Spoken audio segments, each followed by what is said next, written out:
নমস্কার বন্ধুরা, আপনারা দেখছেন পারফেক্ট পলিটিক্স, সাদা বাংলায় রাজনীতির কথা। বন্ধুরা, এই যে আরজি করের মামলা, আরজি করের ঘটনা, সেই ঘটনায় কিন্তু রোজই যেন লাগাতার উত্তেজনা বাড়ছে, রহস্যের পারদ যেন চরচর করে চড়ছে। আর তারই মাঝে যেটা খবর পাওয়া গেল যে এবার এই আরজি কর কাণ্ডের দোষীদের ধরতে সিবিআইয়ের তরফে এমন এক মহিলা আধিকারিক কলকাতায় এসছেন, যে মহিলা আধিকারিক এর আগে উত্তরপ্রদেশের সেই যে হাথরসের ঘটনা, সেই নৃশংস ঘটনার কিন্তু রহস্যের সমাধান করেছিলেন, রহস্যের পর্দাফাশ করেছিলেন। যোগীরাজ্যের যে ঘটনা নিয়ে সারা দেশ তোলপাড় হয়েছিল, সেই তোলপাড় করা ঘটনার কিন্তু ইতি টেনেছিলেন এই সীমা পাহুজাই। আর সেই সীমা পাহুজাই কিন্তু এবার পৌঁছে গেছেন কলকাতাতে। সিবিআই আধিকারিক হিসেবে কিন্তু সীমা পাহুজা কলকাতায় পৌঁছে গেছেন। এবং সব থেকে বড় যেটা কথা হলো যে এই সীমা পাহুজা যেখানেই যান, যে মামলারই তদন্ত হাতে নেন, সিবিআইয়ের রেকর্ড বুক বলছে যে সেই মামলার কিন্তু তিনি পর্দা ফাঁস করে ছাড়েন, সেই মামলার কিন্তু তিনি একেবারে রহস্য ফাঁস করে ছাড়েন।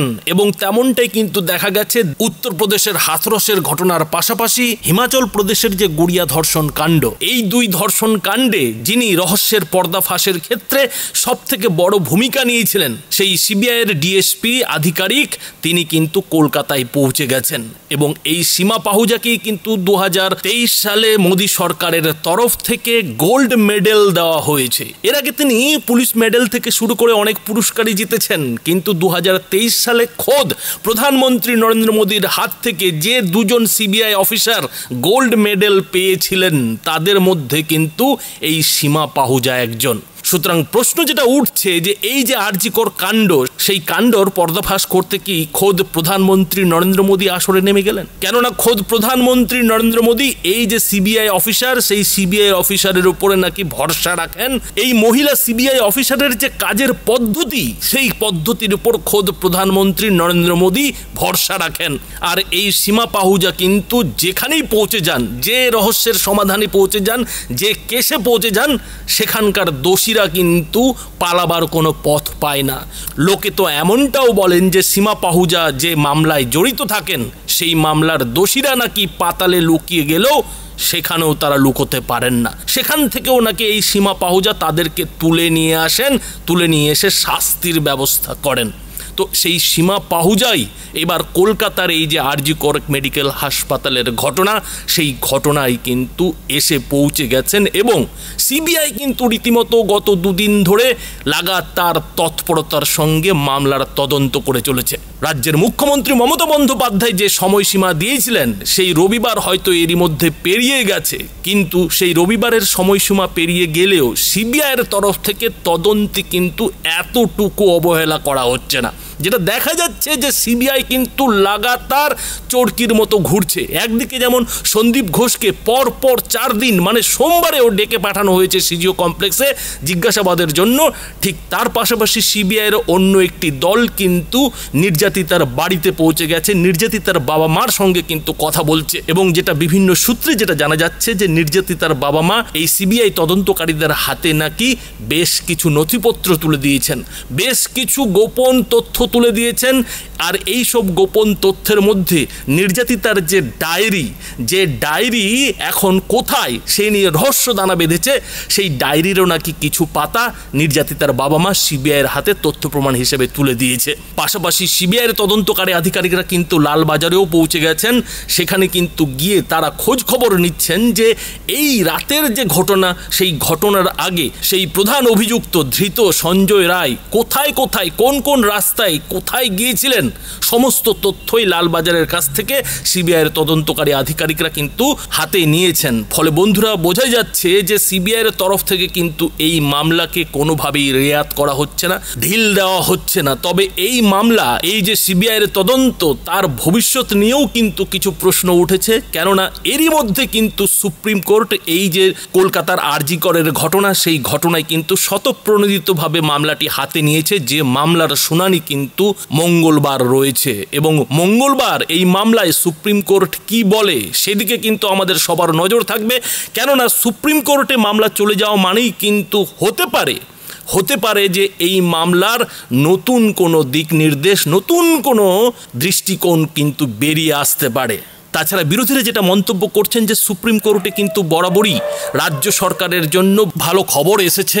রাজ্যের মুখ্যমন্ত্রী তৃণমূল নেত্রী মমতা বন্দ্যোপাধ্যায়ের জন্য কিন্তু অনেকবার স্বস্তির নিঃশ্বাস ফেলার সুযোগ করে দিয়েছে। তো সেই যে পুরনো দিনের অভিজ্ঞতা, সেই অভিজ্ঞতার নিরিখে বিরোধীরা কিন্তু সুপ্রিম কোর্টের এই যে স্বতঃপ্রণোদিতভাবে আরজি কর মামলা নিজের হাতে তুলে নেওয়া, তাতে কিন্তু অনেকেই আশঙ্কিত হয়ে আছেন। আশঙ্কায় কিন্তু দিন কাটাচ্ছেন যে সুপ্রিম কোর্ট আবার এমন কিছু রায় দিয়ে দেবে না তো যে যাতে রাজ্য সরকার কিংবা রাজ্যের মুখ্যমন্ত্রী আবারও স্বস্তির নিঃশ্বাস ফেলার একটা জায়গা পেয়ে যাবেন। সুতরাং মঙ্গলবার সুপ্রিম কোর্ট এই মামলা নিয়ে কি মন্তব্য করে, কি রায় দেয়, সেদিকে কিন্তু সবাই তাকিয়ে রয়েছে। তবে তারই মাঝে যেটা দেখা যাচ্ছে যে সিবিআই কিন্তু রীতিমতো একেবারে ঘড়ির কাঁটার সঙ্গে পাল্লা দিয়ে কিন্তু মামলার তদন্ত করছে, এবং সেই যে তদন্ত, সেই তদন্ত করতে যাতে কোনো রকমের ঢিলেমি না হয়, কোনো রকমের দেরি না হয়, সেই জন্য কিন্তু এরই মধ্যে দিল্লি থেকে বেশ কয়েকজন অফিসারকে কলকাতায় আসতে হয়েছে। আর সেই যে অফিসাররা রয়েছেন তাদের মধ্যেই রয়েছেন এই সীমা পাহুজা, যিনি কিনা এর আগে উত্তরপ্রদেশের গাজিয়াবাদের পুলিশ ডিপার্টমেন্টে ছিলেন। পুলিশ ডিপার্টমেন্টের যে অ্যান্টি করাপশন ব্যুরো, সেই অ্যান্টি করাপশন ব্যুরোর ডিএসপি ছিলেন, এবং পরে তিনি সিবিআইয়ে যোগ দেন এবং যোগ দিয়ে কিন্তু পরপর বেশ কয়েকটি গুরুত্বপূর্ণ মামলার সমাধান করেন, রহস্য কিন্তু ফাঁস করেন। আর তারপর থেকে এই সীমা পাহুজা কিন্তু একেবারে মোদী সরকারের নজরে পড়ে গেছে, সিবিআই দফতরের কিন্তু নজরে পড়ে গেছে, পুলিশ ডিপার্টমেন্টের কিন্তু নজরে পড়ে গেছে। আর সেই সীমা পাহুজাকেই কিন্তু কলকাতায় পাঠিয়েছে সিবিআইয়ের সদর দপ্তর। সিবিআই আধিকারিক সীমা পাহুজার কলকাতায় পৌঁছানোর পর অবশ্য বিরোধীরা অনেকে এটাও কটাক্ষ করছেন যে হাথরসের ঘটনাকে হাতিয়ার করে এতদিন তৃণমূল বিজেপিকে নানা কথা শোনাতো, নানা কটাক্ষ করত, নানা সমালোচনা করত, সেই হাথরসের ঘটনার সঙ্গেই তো আরজি করের ঘটনা মিলে গেল। সেই তদন্তকারী আধিকারিকই তো কলকাতার আরজি করের তদন্তের সমাধানে পৌঁছে গেল। উল্টো দিকে তৃণমূলের পাল্টা যেটা যুক্তি যে এটা কেন্দ্রের নরেন্দ্র মোদী সরকারের চাল, হাথরসের সঙ্গে আরজি কর কাণ্ডকে মিলিয়ে দিতেই হাথরসের তদন্তকারী আধিকারিককে কলকাতায় পাঠিয়েছে কেন্দ্র সরকার। এখন দেখার যে এই যে আরজি কর কাণ্ডকে কেন্দ্র করে যেভাবে রাজ্য রাজনীতি উত্তাল, একদিকে যেমন এর বিরুদ্ধে প্রতিবাদ চলছে, রাস্তায় নেমে ডাক্তার থেকে শুরু করে আইনজীবী, মোহনবাগান, ইস্ট বেঙ্গলের সমর্থক, মোহামেডানের সমর্থকরা যেমন আন্দোলন প্রতিবাদ জানাচ্ছেন, ঠিক তার পাশাপাশি কিন্তু লালবাজারও এই যে আরজি কর কাণ্ড নিয়ে ভুয়ো তথ্য সমাজ মাধ্যমে ছড়িয়ে পড়া, কারা সেসব ছড়িয়ে দিচ্ছে সেই নিয়েও কিন্তু লালবাজারের তৎপরতা বেড়ে গেছে।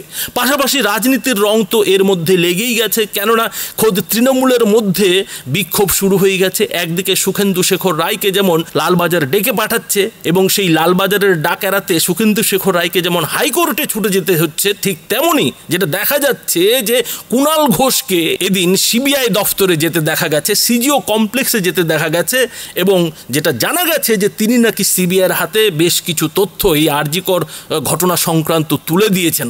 ফলে কেউ কিন্তু চুপ করে বসে নেই, সব পক্ষই কিন্তু নিজের নিজের মতো করে এই আরজি কর কাণ্ড নিয়ে নিজেদের অবস্থান ধরে রেখেছে। খেলা কিন্তু খেলে যাচ্ছে, আর সেই খেলার মাঝে বড় খেলোয়াড় কিন্তু এই সিবিআই আধিকারিক, সিবিআইয়ের তদন্ত অফিসার সীমা পাহুজাই কিন্তু ভবিষ্যতে হতে চলেছেন বলে কিন্তু অনেকেই মনে করছেন। বন্ধুরা, এই বিষয়ে আপনাদের মতামত কি তা অবশ্যই এই ভিডিওটির নিচে কমেন্ট বক্সে লিখে জানাবেন। ধন্যবাদ।